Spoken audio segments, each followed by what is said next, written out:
নার্সারিতে কিছু ঝাউয়ের বনসাই দেখেছিলাম।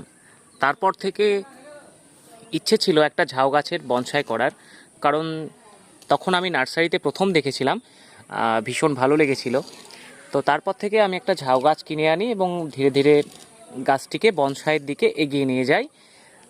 তখন এখানে 3টে ব্রাঞ্চ রেখে ওয়ারিং করা হয়েছিল। এখন হয়তো কিছু ওয়ারিং খুলে দেওয়া হয়েছে, কিছু হয়তো টানা দিয়ে বেঁধে দেওয়া হয়েছিল এবং কাটাই ছাঁটাইও করা হয়েছিল। এখন মোটামুটি একটা লুক এসেছে। তো আপনারা যারা বনসাই করতে ভালোবাসেন তারা অবশ্যই একটা ঝাউ গাছ দিয়ে ট্রাই করতে পারেন।